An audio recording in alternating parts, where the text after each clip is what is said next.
Karena ya kita nggak pernah tahu kan, kita kalau misalkan mau berharap tuh juga boleh, tapi harus siapin juga ruang ikhlasnya. Karena kalau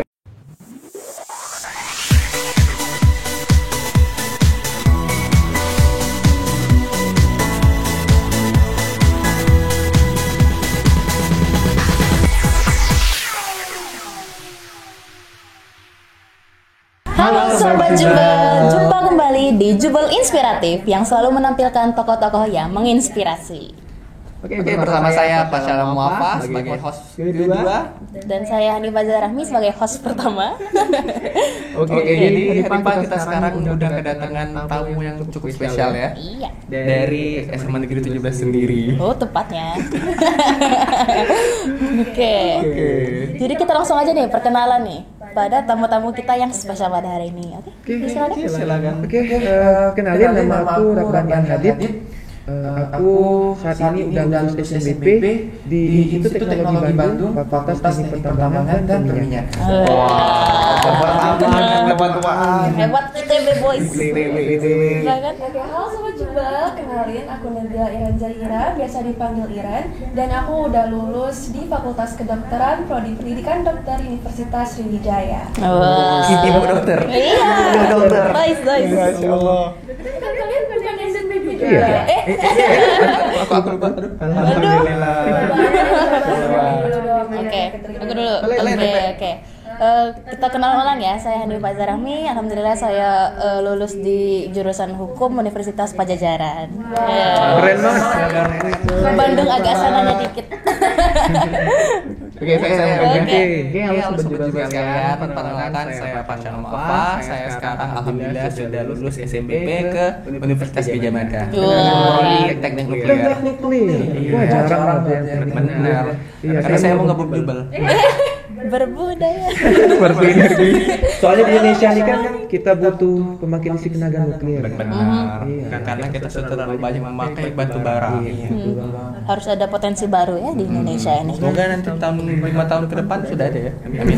Apa sih yang diusulin? Ya, boleh. Tujuan dari pusat. Macian yang ngajukan. Kita nanti bikin di atas Di atas gedung C. Keren banget. Kalian ini keren banget.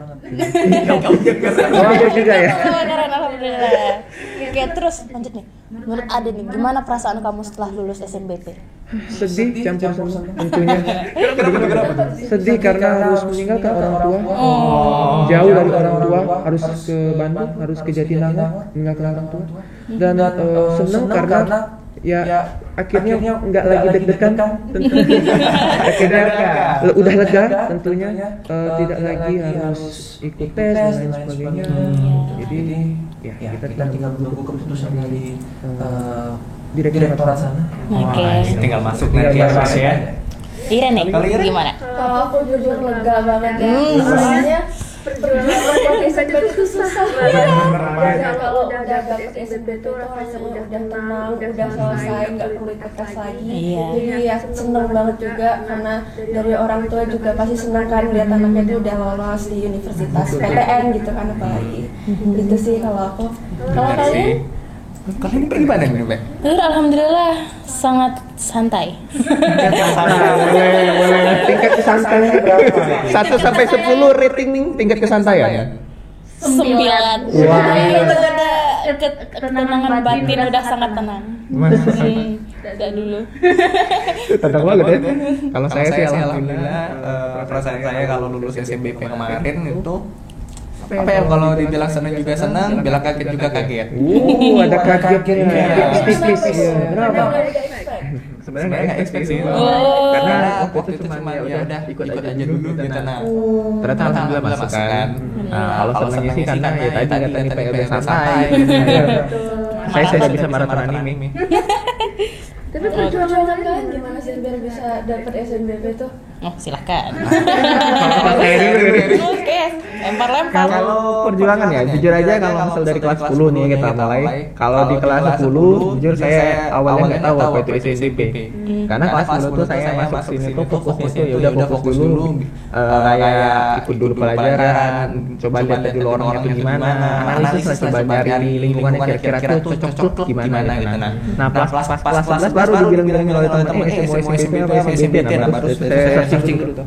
Sudah searching akhirnya baru mencoba untuk kayak alhamdulillah kelas 10 udah lumayan, coba di keep up walaupun rankingnya waktu itu turun ya dari 1 jadi 4 jadi 3 jadi 4 lagi turun tapi alhamdulillah nilainya naik terus.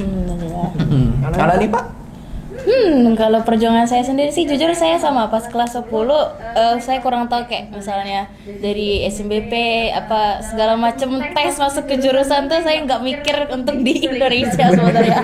Jadi dari kelas 10 berpikir saya bakal mau keluar negeri ngambil beasiswa langsung cus gitu kalau bisa kan. Tapi kalau dari kelas 11 ini apa orang tua saya mulai kayak masuk ke negeri aja gitu atau ke swasta. Orang tua saya tidak mau swasta, nggak tahu kenapa. Terus kalau kelas 10 tuh kita pasti ngejar nilai. Jujur saya cuma ngejar yang penting ranking di atas 1, 2, 3 di situ. Kalau dari kelas 10 jujur saya kaget tiba-tiba saya ranking 3. Dia ranking 2-nya. Ya itu masih. Terus dari kelas 11 naik sampai kelas 12 ini akhirnya ranking 1 alhamdulillah kemarin. Nah, jujur dari kelas 10 juga kan itu saya ikutnya Cambridge ya. Jadi kayak lebih ke science gitu, IPA-IPAan gitu. Terus kelas 11-nya saya berubah jalur jadi sosum, jadi sosial gitu karena saya merasa passion saya di situ. Lompat jalur. Iya. Jadi lebih enjoy kan? Iya. Lebih santai nanti. Emang ada yang bisa apa ya? Emang ada yang nggak sesuai passion? Mungkin ada beberapa anak Iya. yang kayak misalnya dipaksa sama orang tuanya, mungkin kamu antara dua nih, di antara kamu jadi dokter atau kamu ikut IT gitu dah. Banyak tuh kasusnya. Kasus itu ada. Tapi ya balik lagi ke mereka yang gimana. Apakah tetap mau keep up atau stuck di situ. Iya. Iya. Nah, terus Kalau aku sih ya perjuangannya nggak mudah ya tentunya. Perdebatan dengan orang tua. oh, Iya. Iya, overwhelming ya perdebatan dengan orang tua itu. Karena orang tua di sisi lain ingin saya tuh deket dengan orang tua. iya. Gak usah jauh-jauh, udah kuliah di Palembang aja gitu. Iya. Di industri kedokteran itu juga akreditasinya bagus gitu. Tapi di sisi lain saudara saya ada yang sudah jadi dokter gitu. Dan ya dokter harus ngambil spesialis lagi gitu kan. Jadi saya berusaha untuk banting setir, saya coba untuk teknik teknik ke luar kota yang memang bagus gitu kan, akreditasinya yang memang sudah terkenal seperti Institut Teknologi Bandung gitu. Nah itu perdebatan orang tua. Akhirnya orang tua sama-sama setuju. Akhirnya ya udah diterima. Terus untuk di sekolah lingkungan tentu menantang sekali bagi saya gitu ya.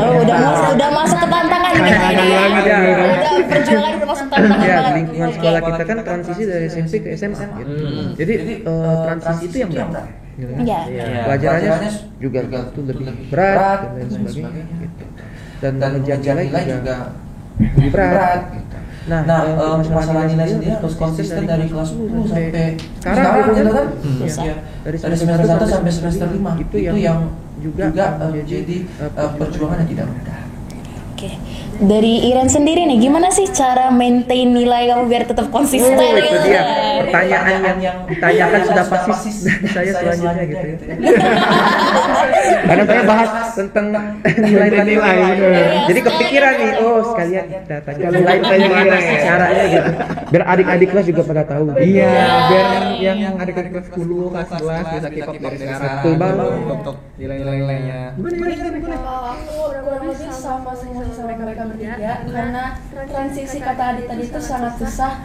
Karena kami kan SMP dulu tuh ya zaman COVID ya, dan betul banget di rumah selama beberapa tahun. Terus waktu SMA itu tiba-tiba offline lagi. Tentunya kaget juga karena kita juga asrama waktu itu, dan membagi waktu antara kegiatan di asrama, kegiatan di sekolah, sama kegiatan buat diri sendiri itu susah banget. Terus kita harus tetap bersaing dengan teman-teman di Jubel ini yang tentunya pada pinter-pinter, pada ambisius, itu juga menjadi salah satu faktor yang bikin kita tuh membentuk karakter kita jadi lebih baik. Termotivasi. Karena kalau kita ada di lingkungan yang baik seperti itu, kita tuh enak gitu, kita nggak gampang terbawa arus gitu. Karena kalaupun kan aku juga semenjak kelas 11 itu aktif organisasi dan punya kegiatan lain juga di luar belajar, dan menurut aku itu tantangan yang cukup besar, tapi aku punya teman-teman dan lingkungan yang mendukung, sangat mendukung untuk belajar, guru-guru juga sangat mendukung untuk memfasilitasi. Jadi itu tergantung kitanya sih. Kalau kita memang mau berusaha, pasti bisa ngikutin ke jalur itu. Tapi tetap harus ya itulah usahanya itu ya, jangan sampai terbawa arus, jangan sampai ada di lingkungan orang-orang yang membawa pengaruh negatif bagi kita. Kalau aku konsisten betul. Oke, terus kita habis ngomongin tantangan perjuangan nih, kita enak langsung ke gimana sih? Biar adik-adik tahu juga gitu. Gimana cara cari peluang SNBP yang bagus? Kayak misalnya aku nggak mau SNBP, aku nggak mau Cara mau dari SNBP jurusannya gitu Iya. nah, menentukan kalian cocok gitu atau enggak. Iya, oke. Ya kan? Kalau dari saya sih ekspektasi versus realita. Simple as that. Versus realita. As simple as that. Ekspektasi versus realita. Jadi ekspektasi kita udah sangat tinggi. Kita mau kejar impian kita. Kita mau ke universitas yang ada di luar kota, yang terkenal, yang akreditasinya bagus dan sebagainya. Cuma balik lagi kita harus lihat realita. Gitu. Realita kita di sekolah Jubel ini kita harus lihat tahun-tahun kemarin. Tahun-tahun kemarin ada kakak-kakak kita yang keterima di UGM, keterima di ITB, keterima di UI misalnya dan sebagainya. Itu kita harus lihat tahun-tahun kemarin berapa aja sih yang keterima. Jurusan Di jurusan apa? apa dan di universitas mana gitu ya. Itu kan realita yang terjadi di sekitar kita. Tapi ekspektasi kita mau lebih. Nah, kita coba balik ke realitanya. Gimana sebenarnya kondisi lapangan. Gitu. Jadi karena kita tidak tahu kan SNBP ini kan jalur langit gitu. Jalur langit. Jalur doa orang tua gitu. Di mana kita cari langsung religius, paling religius Kita itu. menunggu hasil pengumumannya 1 bulan gitu. Sedangkan kita sudah berusaha dari lama, dari kelas 10 malah gitu ya. Kita beradaptasi dengan orang, dengan pelajaran dan sebagainya. Jadi itu kita harus lihat dari situ sih, ekspektasi. Asimple. Mungkin dari Nabila deh. Coba. Aku tuh dari kelas 10 udah tahu ada istilah yang namanya masuk perguruan tinggi dan prestasi kayak gitu udah tahu. Tapi nggak pernah berekspektasi apapun. Karena ya kita nggak pernah tahu kan, kita kalau misalkan mau berharap tuh juga boleh, tapi harus siapin juga ruang ikhlasnya. Karena kalau sekali kita udah berharap terus tiba-tiba harapan itu nggak terwujud, dan bisa-bisa tuh kayak kita susah buat bangkit lagi betul langsung down. Jadi aku dulu tuh tetap kejar nilai dengan usaha yang maksimal, tapi enggak juga terlalu berharap yang tinggi. Dan ternyata pas kelas 12 masuk tuh eligible, masuk ke seleksi gitu kan. Tapi kita tuh juga harus lihat juga peluang eligible dari situ siapa aja sih gitu. Kita harus tahu juga mereka tuh mau milih apa aja. Apakah ada yang sama yang mau kita pengenin. Aku kan waktu itu pengennya tuh memang FK Unsri, dan kebetulan di atas aku tuh belum ada yang milih FK Unsri. Alhamdulillah. Ya, walaupun ada pilihan kedua sih. Misalkan pilihan satu saya FK Unsri. Nah, misalkan ada itu kan di atas saya. Kalau dia milih pilihan satu FK Unsri, Udah gantian dengan mahasiswa. Udah absolut dewa. udah enggak kayak enggak tahu deh ini enggak masuk aja. Tapi berhubung enggak ada yang milih, jadi oke, kita pede dulu, kita daftar dulu, insya Allah bisa doa gitu kan. Benar sekali. Karena kalau usaha, kita udah usaha dari kelas 10, jadi tinggal berdoa aja. Jangan salah teman-teman. Sholat duha, sholat tahajud, istikharah. Nah, itu. Terus benar kata Adit, lihat juga alumni karena dari tahun-tahun berkas sebelumnya itu tuh sebetulnya pasti berpengaruh di FKUNS itu ada yang lolos, jadi peluangnya tuh lebih besar. Benar. Karena gini, semua yang panitia yang ada di universitas itu kan penilaian mereka itu kan rahasia dapur gitu ya. Iya. Kita tidak ada yang tahu loh sistem kita yang bagaimana. Ada banyak sekali faktor dari daerah misalnya. Ada yang dari Papua, kuotanya banyak misalnya. Karena memang mau mengejar pemerataan pendidikan. Benar. Nah, itu kan penilaian universitas A misalnya. Universitas B beda lagi penilaiannya. Jadi harus benar-benar kita tuh melihat dari realita di sekitar kita. Benar. Harus lihat dari yang dulu-dulu tuh gimana. Dari yang terdekat kita lihat alumni milih apa aja sih mereka gitu. Benar.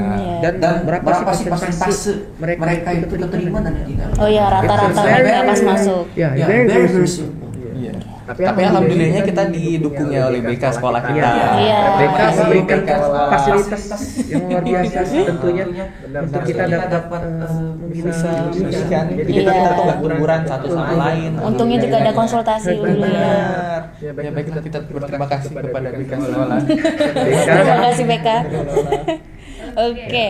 Kita udah ngomong perjuangan, udah ngomongin udah dari tahap ini, perasaan kita sekarang kita ngomongin harapan ke depan kalian. Udah masuk nanti ospek, mau ngapain aja sih di kuliah gitu. Cari orang atau cari ilmu. Ya udah, berarti kalau kamu udah tahu, kamu duluan deh. Kamu duluan deh, kayaknya udah ada plan. Udah ada plannya gitu, sudah senyum-senyum gitu. Wah, ada sesuatu yang disembunyikan.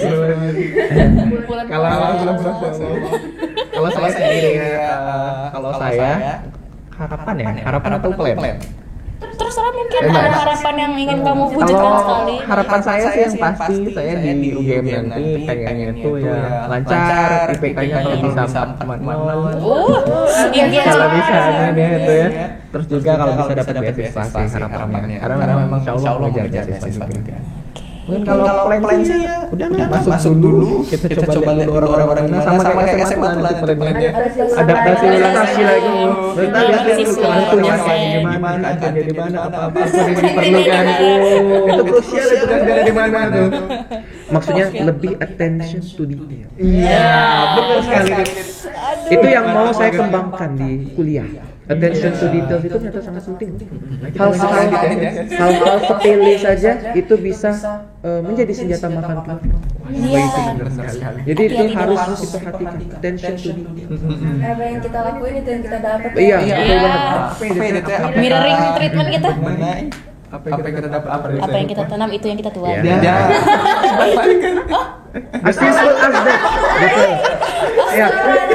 Jadi hal sesimpel apapun harus kita perhatikan detailnya. Karena bisa jadi hal yang simple, hal yang mudah ternyata sulit. Karena detailnya itu yang makin diulik, makin dieksplor lagi. Yang susah ya. Itu di kuliah nanti harus mengembangkan growth mindset tentunya teman-teman. Growth mindset. Growth mindset untuk berkembang, menerima kritikan, masukan dari orang lain. Benar. Nanti bisa membangun kita ke depannya. Itu aja sih. Itu yang harapan kita, harapan untuk adik-adik juga. Benar. Kuliah juga harus mempersiapkan. Kalau bisa dari sekarang, dari kuliah. Oke, kalau dari Iren nih kan dokter nih. Ujian praktek, ujian ini, tiba-tiba ini, tiba-tiba kesini, masuk organisasi nambah nih. Ya harus siapin mental dulu. Satu. Karena dokter sekolahnya lama banget dan kalau misalnya itu bukan passion kalian ya Stop. lebih baik jangan. Karena susah. Kita harus terus kembangin skill juga, soft skill, terus bersosialisasi dengan banyak orang, Bikin relasi. bikin relasi, jangan sampai kita tuh sendirian dan jadi orang yang biasa-biasa aja gitu. Harus banyak teman. Kejar. Kejar hal satu kuliah betul banget. Kejar. Lewat tuh langsung disapa, halo gitu ya. Karena karena satu nilai peluang kerja itu bisa jadi ada di satu teman yang kita sedang kerja. Nanti dia buka loker kita bisa ikut. Gimana? Apa? gimana Harapan saya ke tuh? depannya. Jujur saya udah ada plan sendiri bikin di kamar gitu. Nanti semester 1 saya harus ningkatin IPK dulu. Apa ningkatin apa? Pokoknya gimana ya? Impression orang ke aku tuh harus bagus dulu. Oke, ya. Branding ya, Branding. Jangan sampai branding kita tuh pendiam. Dilihat orang, apa sih anak ini gitu. Kita harus jadi social butterfly. Waduh. Terus semester 2 mungkin di antara masih jaga IPK ya. IPK harus selalu dijaga ya. Selalu dijaga. Maintain, Jangan naik turun ya. Gitu. Terus mungkin nanti mau coba masuk organisasi mungkin yang di dalam dulu kepanitiaan atau gimana. Terus semester 3, semester 4 mungkin coba Waduh, udah ada sana ya. Waduh, Sudah mau mengincar BEM ini sasarannya ini sudah semester 5, semester 6 kan tuh mulai nanti ada apa kapan sih skripsi mulai? skripsi di tahun 4 kan? Semester Di Pokoknya kalau semester udah- 7 ya. Oh, Kayaknya itu, kalau iya. kalau standar aja ngejar IPK-nya ya itu semester 7 standarnya. Iya. Kalau lebih cepat lebih bagus. Iya. Kalau di semester 5-6 mungkin kita mulai coba kerja mungkin ya, magang boleh. part-time. Part-time boleh, terus kalian nyari-nyari relasi lagi. Terus mungkin semester di saat skripsi itu udah mulai selesaikan dulu tahun gitu ya. Jangan terstruktur ya. Udah ada plan-nya, Sudah ada plan strukturnya. Kalau nggak ada plan saya nggak tahu mau kemana soalnya. Masuk akal. Oke. Kita tenang dulu Oke. hype ini ya. Siapa yang menginfluence kira-kira? Yang mempengaruhi kita ini. Nah, Siapa dulu? siapa dulu nih? Nabila mungkin. Iren. Oke. Kalau aku jujur, yang pertama pasti dari orang tua. Itu faktor utama sih. Orang tua dan keluarga besar itu pasti jadi pendukung, pengarah, dan juga penasehat tentunya. Gimana aku bisa sampai masuk ke jurusan tersebut gitu. Karena kalau dari kecil ya cita-cita kalau ditanya tuh pasti jawabannya ya bahkan sebelum SMA itu belum diseriusin banget gitu kan, masih kayak pertanyaan orang biasa belum yang benar-benar kok aku memang pengen ngejar itu gitu. Tapi semenjak SMP udah mau masuk SMA itu udah dikasih tahu oh dokter tuh ngapain aja gini.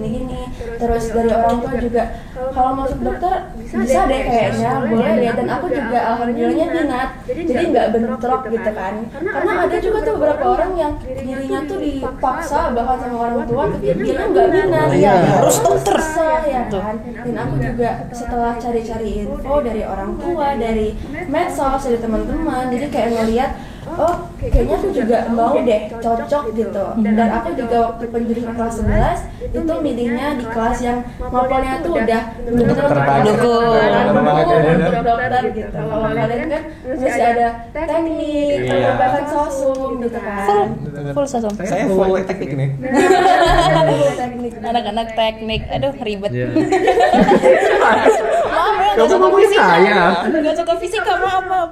Oke, kalau dari aku sih ya, orang tua jelas menjadi yang paling faktor paling utama untuk aku bisa melangkah maju di bidang pendidikan. Ya. Karena standar orang tua ke aku tuh tinggi gitu kan. Oke ya, anak bungsu. Standarnya sama ya. Oke, standar orang tua tuh pasti tinggi ke kita gitu ya. Melihat kakak-kakak kita yang udah sukses, kita juga harus lebih sukses. Iya. Nah, maka yang kedua faktor pendukung selanjutnya adalah saudara. Betul. Setuju. Kak Abrar masuk teknik, aku jadi terinspirasi gitu loh. Oh gini ya ternyata teknik itu banyak duitnya. Gajinya bisa di BUMN gitu. Orientasinya duit ya. Ada yang orientasinya Cita-cita. ya untuk mengabdi pada negara dan sebagainya. It's okay. Orientasi orang tuh kalau tidak merugikan orang lain, it's good. Bagus. Gitu. Nah, Ari Aginda misalnya itu juga menginspirasi aku. Pokoknya kamu harus kejar apa yang kamu suka. Iya, betul. Enggak harus ikut jadi dokter sama kayak tapi kamu harus bisa prioritasasi yang kamu suka. Yang mendukung kamu untuk belajar. Karena kamu ini kan suka belajar kan, kata Aginda. Jadi kamu harus bisa kembangin itu. Maka kamu harus masuk teknik gitu. Boleh silakan, itu adalah passion kamu. Iya. Jadi itu yang jadi kita tuh ada perspektif dari orang yang membantu kita untuk bisa jadi lebih baik. That's Benar. very good ya. Ya. Jujur saudara saya juga jadi faktor utama banget dalam pemilihan ini, soalnya keluarga saya ini base dari keluarga akuntansi deh. Bapak saya akuntansi, ibu saya juga sarjana ya akuntansi, ekonomi akuntansi gitu. Terus kakak saya yang pertama juga akuntansi. Terus yang kedua ini variable. Apa tuh? Psikologi. Wah, udah beda ya, jauh ya, agak melom gitu. Tapi kayak dia masih jadi kayak apa psikologi industri gitu. Oh, Jadi kayak masih ya udah. masih lah ya. Nah, di saat itu orang tua saya sudah mulai berpikiran terbuka gitu. Oh, akhirnya saya juga ada passion yang lain loh selain di akuntansi, nggak semuanya ikut saya gitu. Ya terus akhirnya saya dari dulu dari SD malah saya mau jadi presiden gitu. Kayaknya udah ranah politik dan hukum. Terus awalnya saya mau masuk HI. Kelas SD itu kelas 6 aku udah ngomong mau jadi diplomat gitu. Iya, jadi HI. Ibu saya dukung, ayah saya enggak. Katanya, "Oh, nanti HI mau kerja apa?" Kalau nggak jadi diplomat mau kerja apa katanya. Dan terus udah mulai SMP, saya kayak mulai apa ikut ayah saya aja ya, kan mungkin otaknya dapet nih gitu. Otaknya dapet. Nah, gitu. Ya udah coba akuntansi. Ya awalnya saya juga mau jadi dokter tapi kayak darah. Jadi langsung menolak. Ya, terus SMA bilang kayak mulai udahlah apa akuntansi aja ya, saya nggak kuat kimia, nggak kuat fisika. Akuntansi kode kimia. Saya nangis tiap hari gara-gara kimia, nggak apa-apa. Waduh. Terus lanjut dan apa penjurusan kelas 11 tuh kan. Jadi ditanyalah, Adi bener-bener mau masuk IPS, full IPS dari pilihan di kurikulum Merdeka kan ada jurusan ke kelas 12. Iya. Kelas yang jurusan ke-10 ini full IPS. Aduh, IPS semua, nggak ada apa campur-campur biologi gitu kan. Ada, tapi ada informatika, nggak full IPS gitu. Iya, jadi kayak udahlah, nekat nih, udah nekat. Ayah saya nggak setuju awalnya, kayak masih jujur soalnya ayah saya ngira saya masih mau jadi dokter.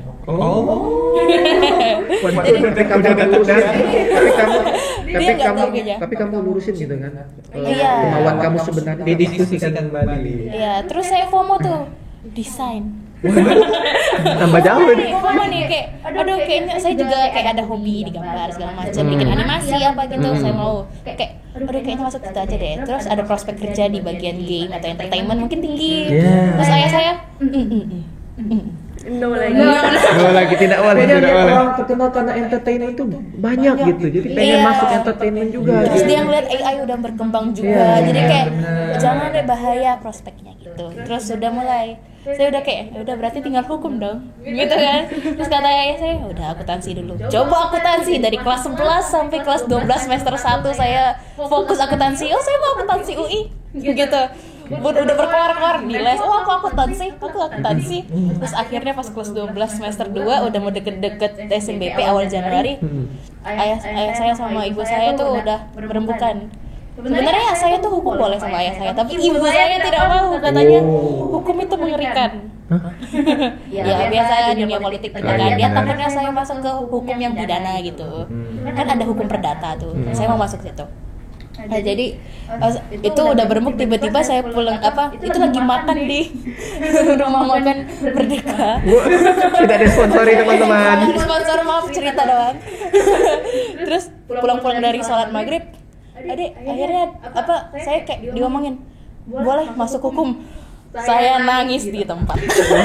Itu langsung makasih masuk hukum. Terus kakak saya langsung ngomong, kemarin aku hukum nggak boleh. Iri. Tapi dia akuntansi kayak yang hukum perpajakan gitu kan. Ya, melihat kamu Tapi ada nggak ada boleh. melihat kamu ada potensi gitu loh, potensi di situ kan. Iri banget tuh enggak kali, tapi memang orang tua ngelihat passion saya memang di Iya. bagian hafal-hafalan, bagian debat mungkin, karena saya suka ngoceh gitu. Sudah cocok ya masuk ke hukum. Oke, terus udah panjang banget kali ini ya, maaf ya. Terus kayak, baca. Harusnya Boleh baca. apa ya? Kalau misalnya siapa yang mendukung gitu ya? Boleh. Kalau mendukung pasti dari orang tua. Udah mendukung dari awal kalau mau masuk jebal masuk jebal, kalau mau masuk teknik masuk teknik. Nah, pas lagi dulu kan pernah tuh disuruh milih gitu kan. Sebenarnya saya tuh bingung, saya mau ngambil biologi juga atau enggak. Tapi saya mikir biologi banyak hafalan, saya ngapalin nama padi aja lupa. Nama Latin. Nama Latin tadi aja lupa gitu. Mau masuk biologi udah nggak jadi, kayak gitu dulu gitu. Udah teknik akhirnya masuk kelas teknik yang 12.5 ya isinya tuh ada kimia, fisika, matematika lanjut dan ekonomi. Enggak kuat. Ya, alhamdulillah saya bisa keep up keep up ya.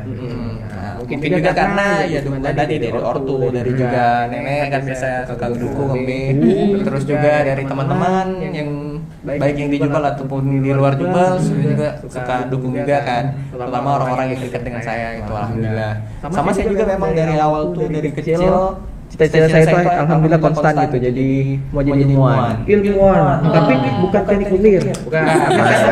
Saya sudah tahu ilmuwan, karena ada apa itu nuklir dari kecil dulu. Gue cuma tahu nuklir itu bom dulu. Karena saya memang awal tuh pengen jadi ilmuwan, dan akhirnya saya masuk teknik nuklir kan. Mau jadi Albert Einstein. Kenapa? sangat nggak awam kan. Iya, potensi Indo juga kurang tuh. Iya, karena saya milih nuklir tuh karena bukan kenapa, tapi pengen aja gitu nah. Pas lihatnya itu kan sebenarnya kan saya kan sebenarnya suka kimia kan. Nah, waktu itu juga pernah ikut lomba-lomba gitu, tapi kalau saya lihat lagi kimia ini aduh udah kebanyakan orangnya gitu nah. Jadi kayak udah apa ya sebetulnya mainstream banget gitu orangnya tuh. Jadi pengen coba yang beda gitu nah. Dengan juga saya juga sebenarnya pengen keluar gitu, nggak mau di Indo aja gitu. Karena basic saya sendiri kan memang orangnya tuh mau bebas, mau keluar gitu, mau eksplor dunia gitu. Bukan liberal kali. Kita negara demokrasi Iya. Pancasila. Karena memang saya tuh dari kecil ya tuh pengen jadi kayak orang seorang ilmuwan, tapi ada exceptionnya tuh keliling dunia gitu nah. Mau jadi Albert Einstein ya. Kayak jurnali tiap hari gitu, jalan-jalan kemana. Ya Enggak sih. aku sih mau ke teknik ya karena soalnya perhitungan matematika itu abstrak ya. Udah saya tahu. Ya, Awalnya mau apa nih? awalnya ya mau ke jurusan murni gitu. Matematika murni, kamu dan sebagainya. Tapi melihat terlalu abstrak perhitungan matematika itu ya, di kepala. Kita hanya cuma bisa berhitung di kepala. Tapi kita tidak mampu mengkomunikasikan orang lain. Jadi dengan adanya teknik ini, setidaknya kita bisa mengubah perhitungan matematika itu jadi sebuah hal yang berguna. Jadi produk Iya, ya. jadi produk yang berguna di teknik itu yang bisa saya kerjakan. Jadi intinya kita harus kenalin diri dulu ya. Iya, kenalin diri kita dulu. Ya. Kita Jangan sampai nggak tahu arahnya mau kemana. Iya. kita tuh Jangan FOMO. betul, jangan FOMO. Aduh. Ya kita harus very content. Iya. About yourself. Ya, kita harus tahu flaws. Kita sendiri apa tuh bang? Flaws itu adalah kekurangan. Makanya attention to detail itu sangat penting tadi. Hal-hal sepele dari diri kita itu bisa berpengaruh untuk kita ke depan. Jadi itu kita harus benar-benar content dengan diri kita. Oke, kita udah ngobrol Makin antusias ya, makin antusias ya. Makin antusias. Mungkin udah adik-adik sama sobat-sobat Jubel yang lain udah nontonin kita dari tadi, pengen tahu nih gimana sih tips. Nah, tips SNPP gimana sih Kak biar bisa keterima? Jujur kami bukan yang kayak menjamin bakalan masuk banget ya. Bukan ya. Tapi Kayak at setidaknya least, ada iya. hal yang bisa dipatokan gitu. Kayak Saran atau apa gitu. iya saran ya. Tutorial yang masuk SMP itu lurus ya. Kerjanya ada dari kelas 10 itu pasti. Pasti. Karena kalau misalkan dari kelas 10 aja nilainya itu naik turun atau nggak konsisten, itu pasti jadi pertimbangan Iya, juga benar. di SNPP. Terus yang nggak kalah penting itu pasti kalian juga punya sertifikat lomba, organisasi, itu juga jadi salah satu faktor pendukung yang sangat kuat di SNPP teman-teman. Benar sekali. Yang juara ya, jangan jangan peserta doang. Ada buahnya. Sama organisasi kalau bisa organisasi luar ada Ketua. juga. Jadi carilah kesempatan besar yang bisa kita ikutin, yang bermanfaat juga tentunya bagi kita, bagi orang lain, dan pasti bakal bisa tergiring juga gitu loh. Benar. Rajin gitu. Rajin. Jangan berdoa karena kita eligible atas pun belum tentu bisa dapetin hal Belum yang tentu kita bisa mau. sertifikat. Atas belum tentu lulus. Iya. Nggak ada yang tahu, kita nggak pernah tahu rahasia SNPP Jangan gimana. lagi guys. Cara leksnya itu pun kita nggak tahu gimana. Kurang tahu. Kita nggak tahu sama sekali. Benar. Sama sertif juga, masalah sertif tadi kan udah misalnya di lomba-lomba. Nah, bidang yang kalian mau tuju, misalnya kedokteran nih, tapi kalian kalau menurut saya ya, jangan ngasih sertif kalian di bidang tari gitu misalnya. Ya, harus linear Linear sama bidang. jurusannya. Kalau dokter mungkin OSN, kimia atau biologi, mungkin biologi kurang ya, tapi lebih banyak ke fisika, kimia, ke fisika, teknik fisika itu. Dan di kedokteran mungkin bisa Iya. diajarkan. Tapi jujur aja aku no sertif. Tapi juga sertifikat kemarin kebanyakan 2 organisasi loh. Ya soalnya aku takutnya sertifikat aku banyak yang nggak sedemikian Ya. sama hukum, jadi aku takut nanti kayak berbanding kebalik. Anak ini kok malah tertariknya ke sini bukan ke hukum. Nah, Sertifikat jadi- pun maksimal 3. Ya, Gitu kan. Jadi Pilih pintar-pintarlah pilih sertifikat. Ya, dan sertifikat itu harus berkualitas. Ya, kalau bisa memang linear ya nggak apa-apa sih. Kalau misal nggak terlalu besar yang penting dia tuh linear sama jurusan kalian. Dan tingkatnya juga harus tingkat yang tinggi ya, bukan tingkat sekolah Dan gitu. kalau bisa Ya, sekota itu. ya. Minimal. Minimal kota. Tapi memang di keterangannya itu kalau di tingkat pasti kota nggak sih? Iya, Iya. dia cuma kabupaten tuh. Iya, kabupaten kota. kabupaten. Ini sekolah guys. Oke, tambahan juga. Jadi kalau dari tahun ke tahun tingkat keketatan SNDP ini kayaknya semakin naik gitu ya. Iya. Dan semakin banyak orang yang sadar dengan adanya SNDP ini menjadi bonus dan bekal mereka untuk bisa ke perguruan tinggi. Jadi banyak yang sadar dan melek terhadap SNDP ini gitu ya. Makanya tiap tahun makin banyak orang-orang yang ingin masuk di SNDP gitu. Iya. Dan tahun ini sudah 707 Wih. dan yang diterima cuma 181. yang diterima harus keterima 181. Berarti sekitar seperempat dari total keseluruhan yang mendaftar SMP. Jadi itu yang harus benar-benar kita tuh berkaca dengan diri kita sendiri, introspeksi diri dengan nilai kita dan dengan apa ekspektasi kita itu harus berintrospeksi diri. Benar. Ya, oke. Ya selain selain dari sertif itu juga kalian juga harus tahu minat sama bakat kalian dulu ya. Tes minat bakat tuh banyak kok sekarang yang di website juga ada, di sekolah kalian juga bisa ngadain. Iya, dari tes psikotes kalian juga mungkin bisa jadi kayak satu acuan. Saya dulu juga banyak, iya. Mau kemana? Pertama tadi sih jangan lupa keep up nilai. Ya, nilai harus naik, Benar. Iya. Jangan sampai turun gitu. Terus ada mata pelajaran yang nilai pendukung tuh. Nilai mata Kalau pelajaran misalnya pendukung. Hukum kan waktu itu aku lihat sosiologi sama PKN. Nah itu harus konsisten juga. Alhamdulillah PKN sama sosiologi saya itu naik gitu nilainya. Mungkin karena itu peluangnya jadi besar. Iya. Itu jadi Kalau itu jadi kedokteran apa tuh? pertimbangan. Kalau kedokteran ya pasti biologi kimia. kimia. Iya itu mata pelajaran pendukung. Teknik Kalau teknik sih tergantung tekniknya. Ya, matematika Sama MTK lanjut. ya. bisa.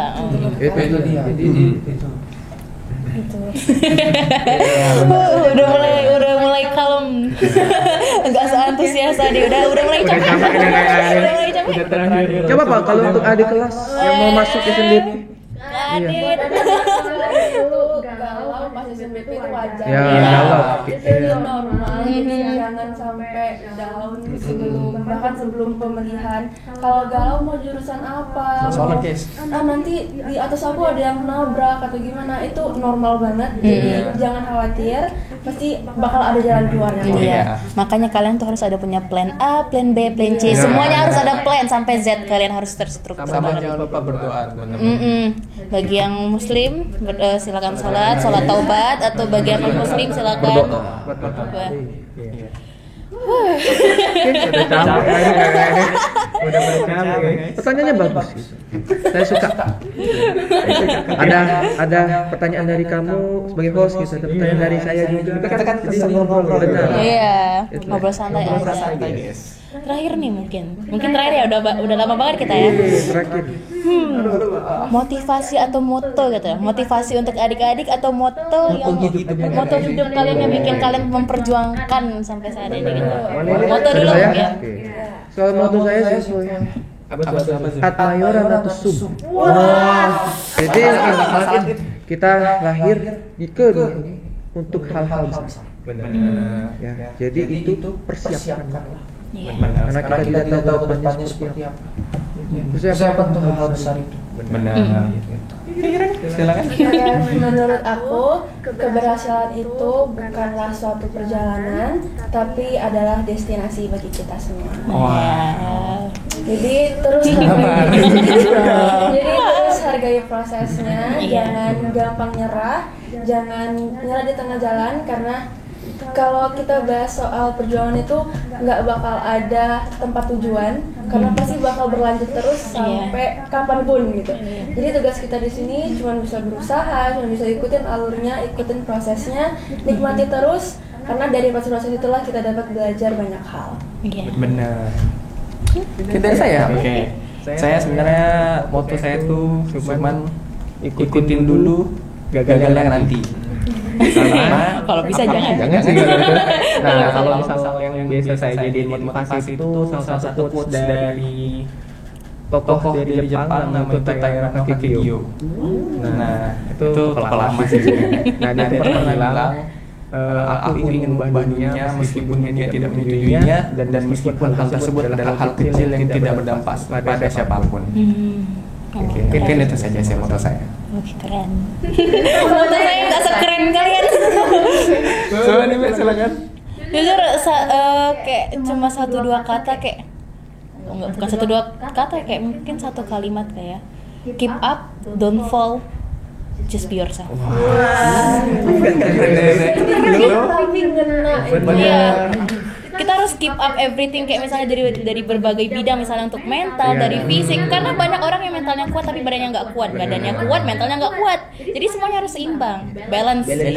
Iya, terus kayak downfall tuh kayak misalnya tadi kalian nggak kuat mental atau nggak kuat fisik, jadinya down. Kalau mentalnya nggak kuat nanti tiba-tiba ada aja pokoknya aku nggak mau nyebut. Kalau badannya sakit mungkin nanti tiba-tiba banyak kan orang-orang yang lagi TO UTBK tiba-tiba dia masuk rumah sakit gitu kan gara-gara stres. Iya, itu juga kan mungkin gara-gara makannya nggak teratur. Terus yang terakhir tadi apa? Oh ya, be yourself. Nah itu be yourself ini please banget. Satu itu jangan FOMO. FOMO itu salah satu dampak negatif perkembangan teknologi. Untuk kalian ya. Oke, teman, untuk kalian ya, jangan ikuti standar TikTok, please. Udah dari TikTok standar TikTok. Jangan ikut standar TikTok. Iya. Kalau bisa bikin standar sendiri. Jangan mudah disetir, teguh pendirian kalian sendiri. Itu dunia maya ya, kalian percaya dengan dunia maya. Percaya dunia sendiri dong, kok dunia semua. Jangan sama maya. Bikin baik gitu. Aduh, ya Allah. Oke, kita calming down everybody. Oke, mungkin kita sampai di sini dulu. Iya, kayaknya sampai sini dulu teman-teman. Oke, mungkin sekian juga untuk sahabat-sahabat juga. Ya mungkin kita sebut silakan. Mungkin ya untuk sobat-sobat sekalian jangan lupa untuk ditonton episode selanjutnya dari YouTube Inspiratif dan juga episode sebelumnya. Jangan lupa ditontonnya. Jangan kangen sama kami juga ya. Iya, benar. Agak jarang masuk di lagi. Iya. Oke, mungkin segini saja ya, apa? Adit dan Keren. Oke, terima kasih sobat juga yang telah menonton. Oke, jangan lupa tonton video selanjutnya. Oke. Oke, 1, 2, 3. Belajar bersama, maju untuk semua, kita pasti bisa. Bye bye.